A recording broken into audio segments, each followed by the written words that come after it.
continues on my personal car. We already installed the FX300 clutch in preparation for the turbo.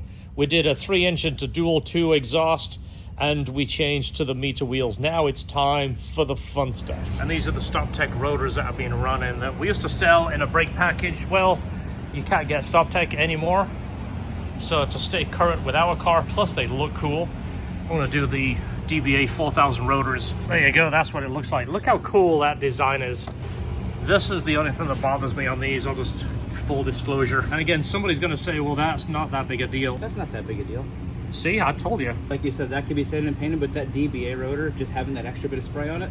Powder coated on the middle, as well as the edge. Kangaroo paw all the way around design. So we're gonna do a quick weight. Somebody was telling me the DBAs are kind of heavy. What is that, 1468? This is more of a science shop than... It's still, the StopTech is still heavier than the DBA rotor. Driver side rear, StopTech. 9.82. So the DBA 4000. The beautiful DBA 4000. That is beautiful. 9.6. So we've been using the Science of Speed products for a while now. The previous kit was the TS Max, and we had great success with it. I think we installed 20 plus kits, and it was fantastic. The new design kit is even better.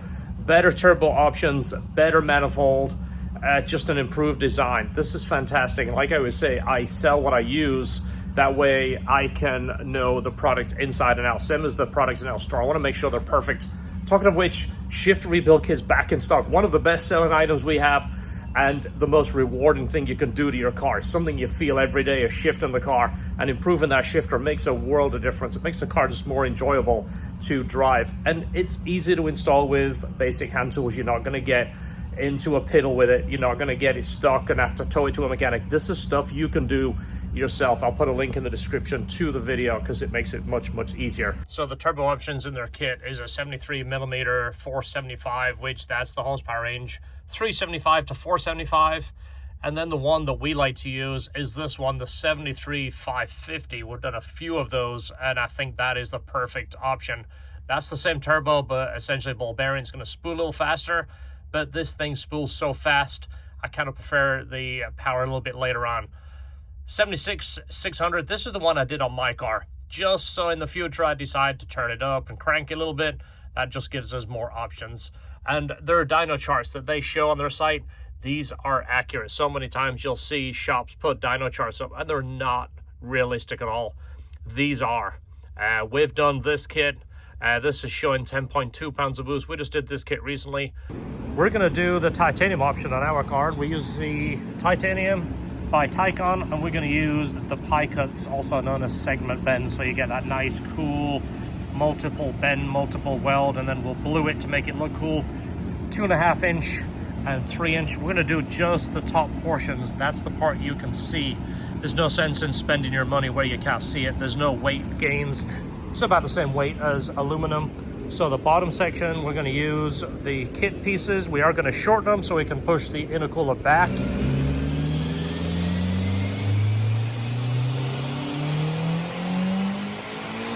A little over 400 and about 280 torque, so that is definitely realistic. And then of course you've got the higher horsepower levels right here. This is the bigger turbo kit, cranking it up, 20 pounds of boost. I mean, you can do that on the 85. I think these cars do better at 400 to the wheels, honestly. But like I say, I wanted a bit of headroom just in case. This is the 76mm 550. Has a little bit more capabilities. I'm not going to turn it up. I only want to make 400. But it's got the capability in case I get a wild hair and I want to crank it up. I don't think I will, but you know what, why not? So this is going to be option 2 ways with us, the black piping or the titanium. We'll show you what this looks like. That way you can make a decision which look you're going for. We can either blue it or leave it raw. That's totally your choice.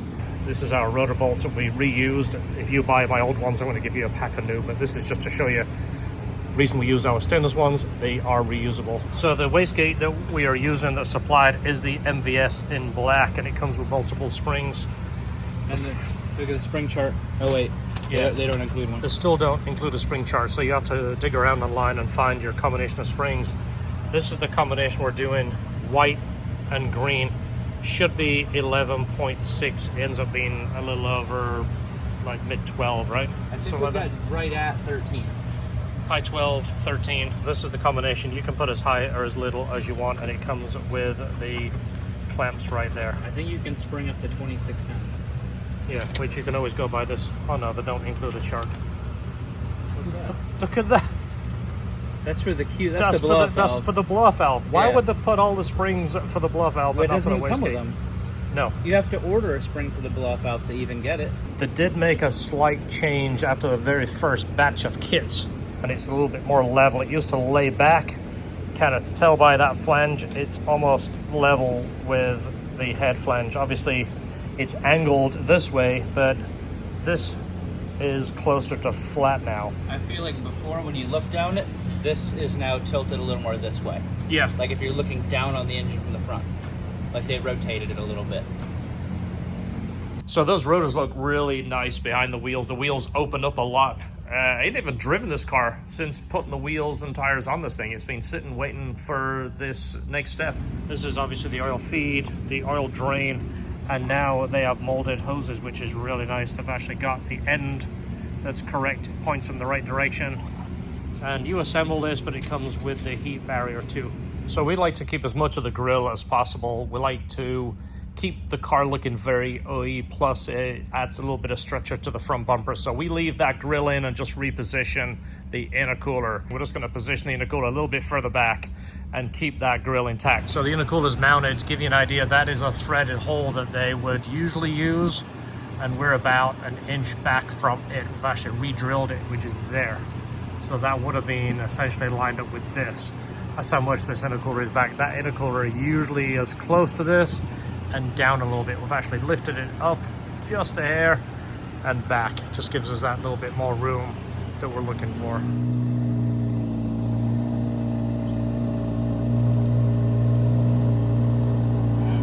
Don't do a burnout. We can offer it this way, or even remake the intake and bring it over behind the passenger headlight. You might have seen it in past videos. Show you the same kind of thing on our car. We're going to make it out of a different material. I think on my car we're going to put it up top just so it kind of fills in that hole. Once the airbox is removed, there's a big giant hole in the engine bay. We're going to be remaking the intake too. We're going to reroute the intake. There's the intake tube. It's all set up and blued. It just needs to be welded. We blew it first, so then when you weld it, you get the really cool stripes.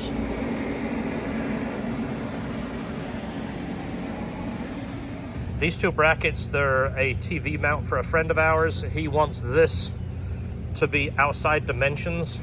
So we just put the AC on it, hit 100 in here. It's dropping down right now. Good to go. They're just welded. He doesn't want them painted or coated, so that's pretty much it. You got a lot of options for injectors. The ones that we use are FIC, Fuel Injector Clinic.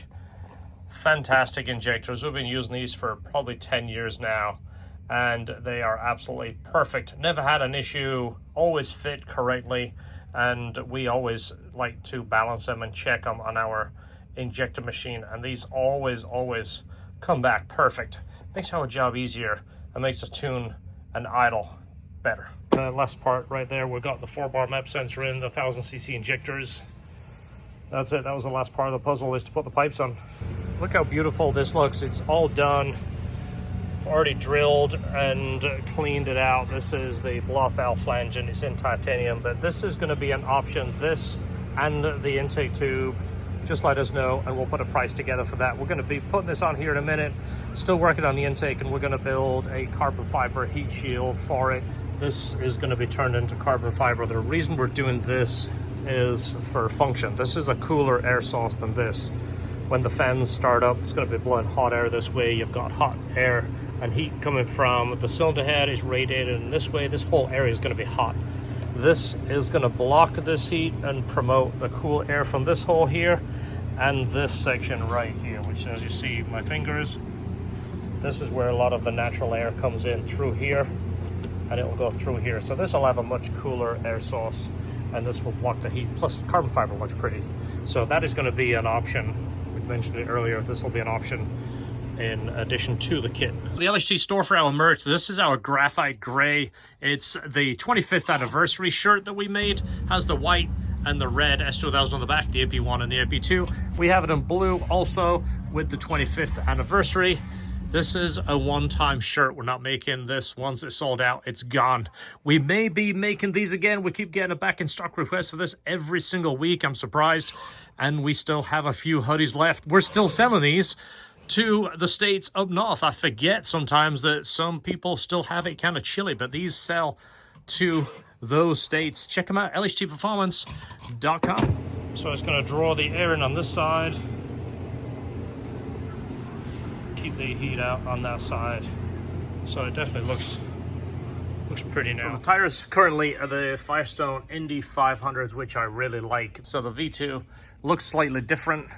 And honestly, when I saw the tires on Matt's car, which were the Michelin Palace Sport Cup 2s, I really liked the look of them. They're a little bit stickier. These are a 300 tread wear, I believe. The other ones are a 240. The tire guys are on the way. We're going to take these off and put the Michelins on. I'm going to weigh the Michelins right now so you can get an idea of the tire. So that is front. These are supposed to be lighter.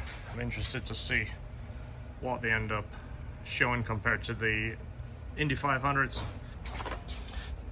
255, 40, 17 rear. I'm guessing 2 pounds heavier. That is rear. So I'm going to stop it swinging.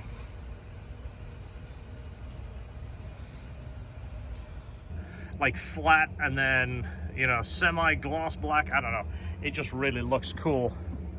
So there you go. When you're building a car and you want it a certain way, 240 tread wear, AA and single A on the temperature.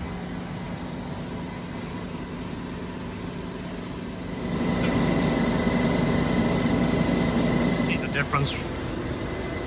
And again, most people will be like, don't worry about it, but you know what, it bothers me. So these are going to go back. Luckily they weren't driven on at all, and they're going to take them back, so that's really nice. All right, that was fantastic. I love those tires. The Michelin, man. They just look good on the wheels, don't they? That logo on the side, part of the details. Well, hopefully that fan made a difference. It did. Look how sweaty you are. You know what? You know what? Here, I see you sweating enough. There's my gift to you. No, stop it. No, you can have this. No, come on. I've got another one. I bought 2 of them together. I got them on sale. You can have it. You need it. You sweat every day. Yeah, look at you. You're like dripping. Set it up every time you're doing tires. All right, so let's do the front one first. If this is the front, 225, 45, 17. Take it to a scale right here. I'm interested. It doesn't feel any heavier, but you never know. 23 to 24. So don't stop it rocking. Let's call that one, let's call it 24. Rear, 255, 40, 17s right here. Again, it's hard to believe that a tire of the same size is anything really different. Let me zero that out.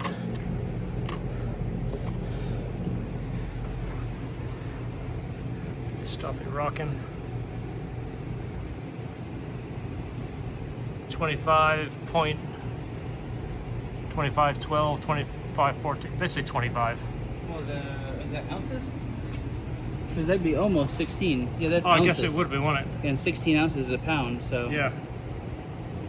So I might as well stop it rocking. 12, yeah, it's close to 26 pounds. It's almost 26 pounds. Okay. That's surprising. Brand new tire, so you can't say there was tread off it. It was as new as they come.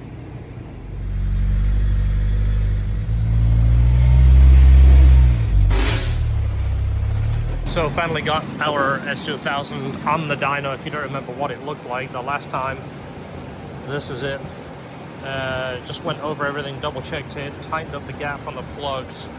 Typically we like to see 22 to 24 thousandths on the plugs, and we're using the 8s. Look how pretty it looks. Just makes me want to take that pulley off and refinish my pulley now. That starts to look a little bit funky. And then my water pump pulley. You see what happens? You make this bit look nice, then that bit don't look nice. And then you make this nice, then that, it's like you chase it around until you're, you know, you never end. But you know, that's part of the LHT TLC, right? It's like you find different things to improve and make it to your liking. So you're probably going to see that in the future. I didn't take that off and refinish it. As goofy as that looks, I just think it looks really cool.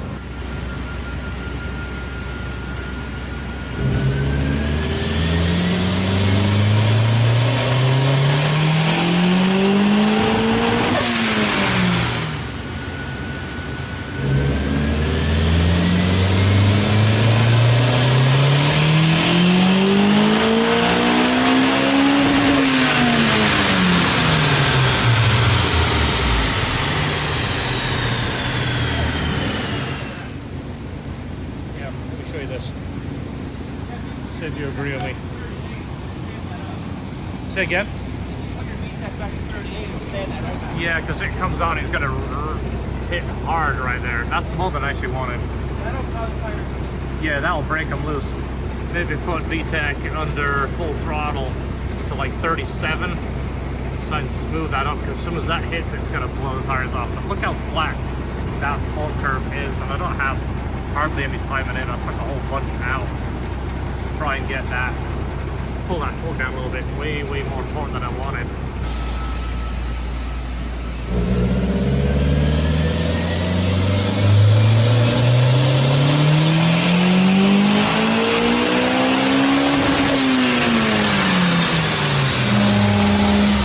I'm trying to take a little bit of power out in the middle, make that graph a little bit.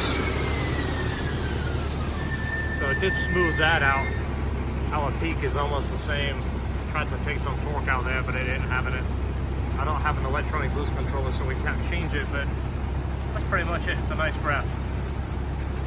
And from 4,500, 4,300, we're at 250 foot-pounds, and at red line, we're still over 250 foot-pounds. This is gonna feel like an absolute rocket.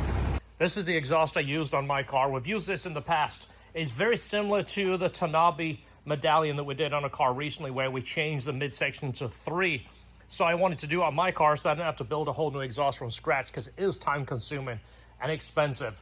So this, absolute winner. Perfect. This is an option. If you have a Tanabe, we can do the midsection in 3 or supply a whole exhaust based on this. What do you think? Looks absolutely perfect, right? All right, we're going to get a sound clip of the exhaust this time, because I'm super happy with how quiet it is. I'm going to go ahead and record this run anyway. I'm going to do a 4-gear run.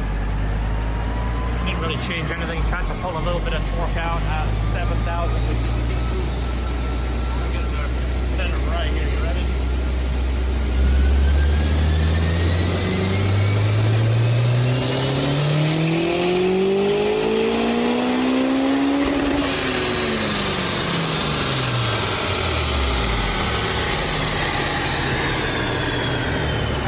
Fantastic.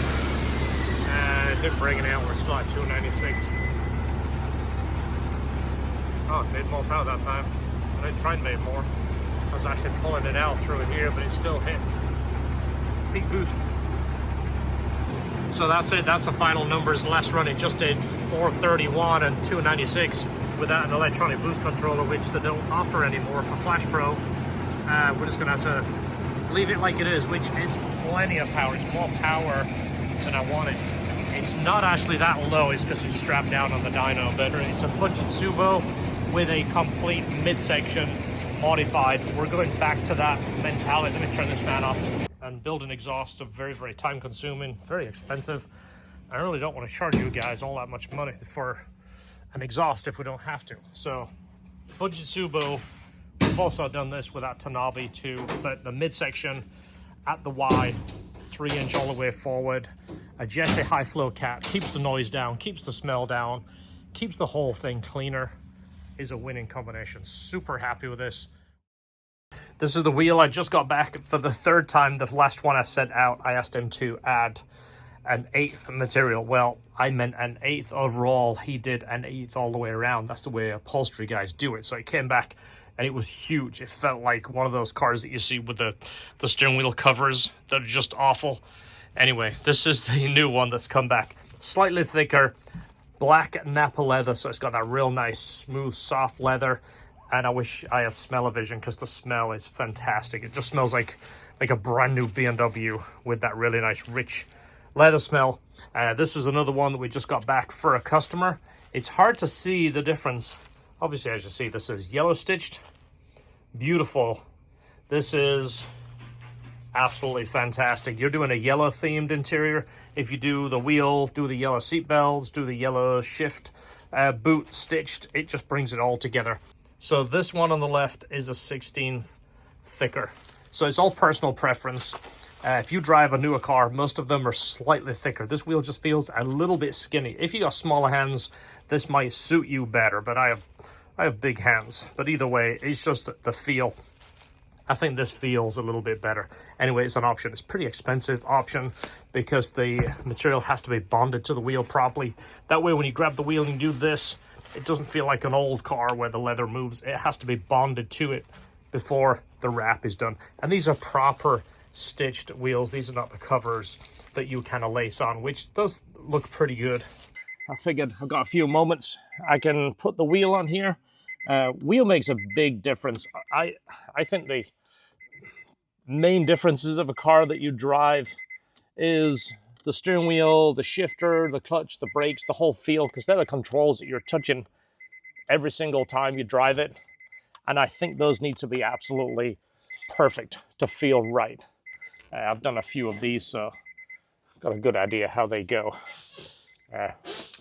Put your steering wheel back to straight position.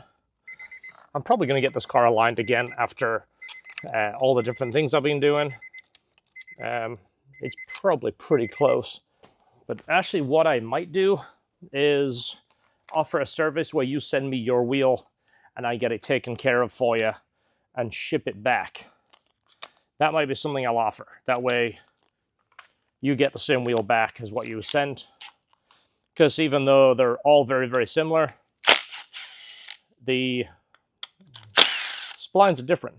I found you put a different year steering wheel on a different year car, and the splines are slightly different, and you won't get it to be perfectly straight. I mean, look at that. It just looks nice. It feels really good too. So, reverse. This is basically holding all this plastic in the back. Make sure you don't cross-thread them. That's another reason I want to use your wheel rather than send you a wheel, in case you send me one that's damaged or it's been an accident, and I send you a perfectly smooth, straight wheel, and yours has a flat spot, and then when you, you turn the wheel, it kind of like an egg shape. Put the airbag back in. It's the horn test segment. There we go. That is pretty much it. Put our clips back on there. Large one. Make sure you slide it in. You don't bend it. It slides in. It doesn't bend. It slides in. Oh yeah, that feels great. Let me start it.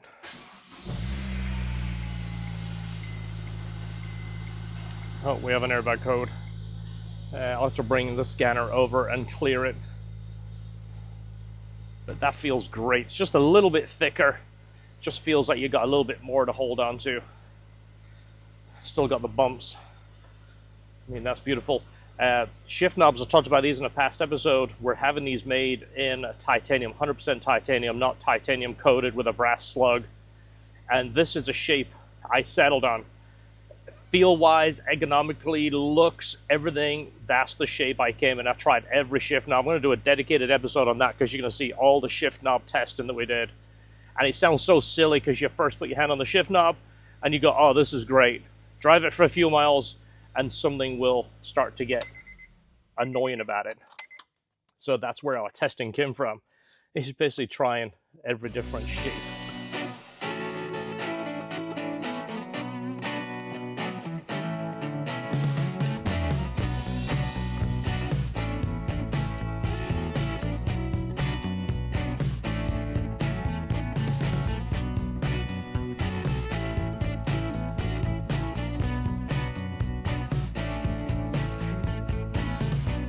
So this is the first time I've driven the car in 2 weeks. I've had a birthday since.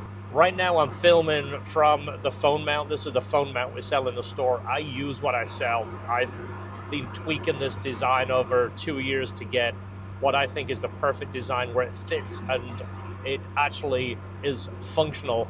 It'll use, obviously it'll take any phone. I'm using the track mount right now with the phone facing me. I want to turn the phone away and use the forward facing camera so you can see the perspective from me. Here it is. This is using the phone in vertical mode, and I'm just cropping the image. So the image isn't the best quality because it's cropped in quite a ways, but it gives you an idea what I'm looking at. And the sound, I mean, the car wants to go. This is 30% throttle. I'm only just going into open loop. This exhaust is absolutely silent. I don't know if it's picking up very well with that mic. I have the mic essentially right next to the license plate in that little cove, in that cubby. So I'm hoping it doesn't pick up the wind noise. It's just going to pick up the exhaust sound. But it's quiet from inside the car. I mean, you can't hear it. I mean, I hear the engine more than the exhaust.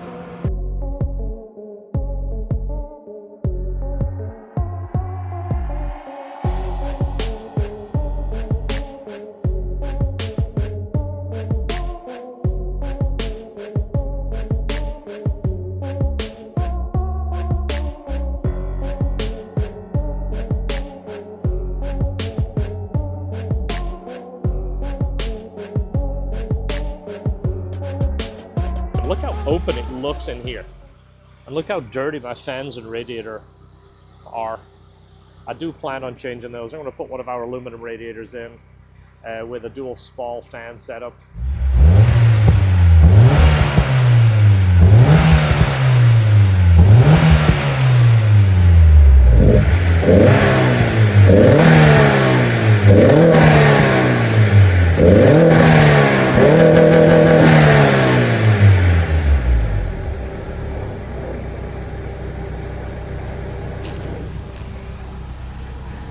Awesome, isn't it? It's just a chill sounding, awesome power car.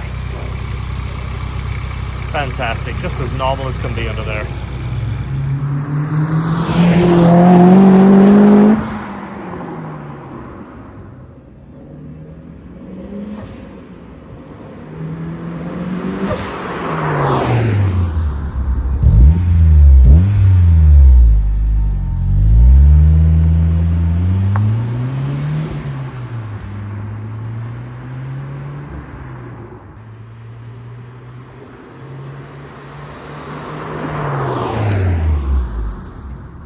Every time you hit the gas, it's go. You don't have to drop down a couple of gears. You got plenty of power in the mid-range.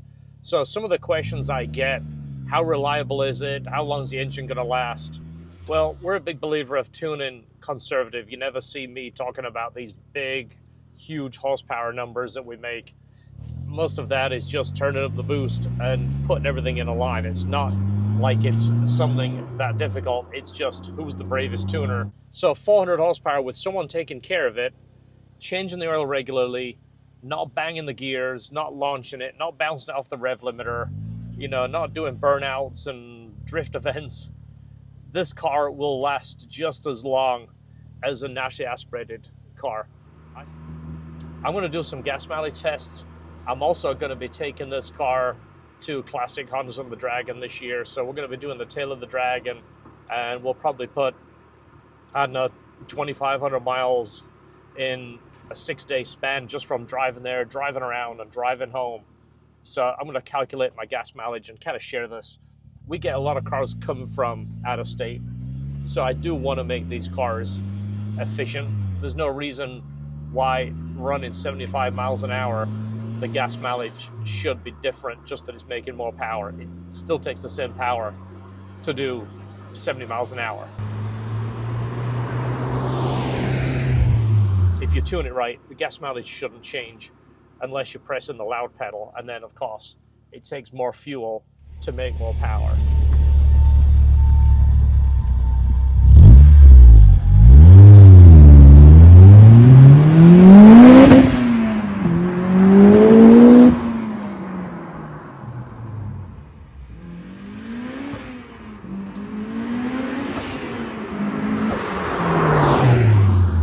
So we've used this car as our guinea pig for a while. We've tested a lot of things on this car, and the things that we offer you are tested on this, and the things that you see in the store are also developed from this and tested on this. All the things that you see are the things I use. I don't sell you something if I wouldn't buy it. If you haven't watched the videos coming up to this video, let me tell you what I've done to the car or the way it is right now. If you watch past videos, you'll see what I did, because I bounced around and changed things and built headers and built exhausts, built my own turbo kit, built 2 different turbo kits. So what's on it right now? Okay, let's go with the suspension. We have the hard race bushings all round. We have the Olin suspension. I think that's the best combination you can get. Nobody wants to change suspension every year or two, so why not just buy the best and be done? That's what I figured. That's why we only sell Olins now. We used to sell Skunk 2 and Body Club. We only sell Olins now. I think it's the best. I only want to sell the best. Brakes, DBA 4000 rotors. This is going to be in our brake package. DBA 4000 rotors with the black hats, HPS, Hawk pads, Goodrich stainless lines, rebuilt the calipers with the high temp grease, organic pads in the rear. This is lower 25 millimeters. Typically I lower it 20. I think 20 millimeters is the best overall conservative look. This just looked a little bit better lower. And I don't drive it that much, so why not? Plus we don't have a lot of bad roads. 25 millimeters low. The sensor speed RR Max turbo kit.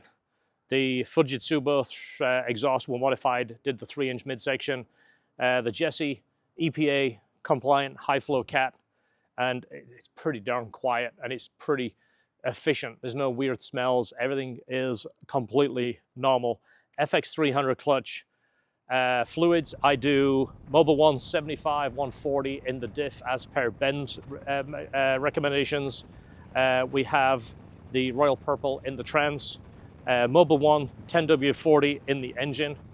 Interior, we did the rewrap steering wheel with the red stitch. I did 16 thicker on the padding.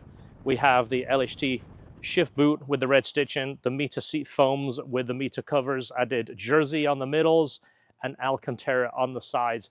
I think that just looks absolutely fantastic, and it grips you in the seat. You don't have that slide around feel like you did on the leather. Red seat belts. Everything kind of goes together. Next thing is going to be the shift knob. We've 3D printed a bunch of shift knobs to come up with a design we like. This design is perfect. We're turning that into titanium. The outside, we have the OEM CR front spoiler, CR front bumper. We didn't want to go with an aftermarket, and I didn't want to drill my bumper. So this is a new bumper with the CR lip, color matched to the car. Same as the trunk. This is a CR trunk. We didn't want to drill mine, and it has a CR OEM spoiler on it with the reinforcement with the updated springs, so it opens and closes correctly. OEM Honda soft top, we replaced that, and the OEM back seal that goes around the back. Other than that, the LHT accessories, it has the cup holder and the phone holder. And that is pretty much it. Future plans to this car is just to change the radiator to the LHT radiator, probably do it black, and the Spal fans, the titanium shift knob. That is pretty much it. Possibly replace the center part of the door panels. I want to do those in Jersey to match the seats. Other than that, this car is about done. It's fantastic. So, future plans, probably going to downsize the car collection a little bit. I don't have a big car collection, but I have more than one car. Whenever I get free time these days, I tend to spend it with the family. Sebastian's 16, my daughter's 11. There's only so many years that they're going to want to hang around me, so now I have to really make the time while I can. So I don't get to drive my cars as much as I'd like to. Weekends are family and taking the boat out so we can hang around the family and kind of get away from everything that's the distraction, the screen times, the crowds. Take the boat out. We get to enjoy it as a family. That's what I tend to do on my weekends. So the Z06, it's my dream car. It really is. It's fantastic. But to make room for future projects, it's kind of a selfish car. I like it. I own it. For me, it doesn't really do a whole lot for the channel. So it's kind of selfish owning it. So I'm probably going to part with that. The CRX, I inherited that car. I built it to the plans that we had. But same thing, I don't get to drive it. I want it to go to a good home. That will be in a future video. I'm probably going to part with it, but it has to be to the right person. I don't want to see it get chopped up and turn into a race car. It has to be a dedicated Honda enthusiast. I mean, it's a very special car, and it's a fantastic car. It's got a Type R engine, transmission, Type R brakes, hydraulic transmission, wheels, tires, all 100% stock paint. I'll talk about that another day, but we have plans to build a couple of cars coming up. We have a slate on order. If you haven't heard me talk about that, we're going to do something with a slate. If you know my background, you have an idea of kind of my plans. And then we have 2 bucket cars that I want to build. And this car is a keeper. I don't want this car to go away, so I need to make space and room and money for those builds.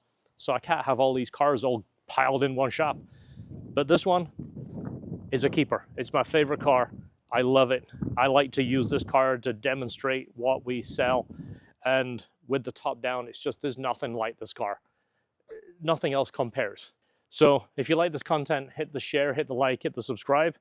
As I always say, enjoy your cars. That means however you enjoy them. Put it in a brand new garage with it all sitting out, all waxed, and you just look at it, or you track it, or you drive it one Sunday a month. However you like it, that's how you enjoy it. Enjoy your cars, and we'll see you on the next video.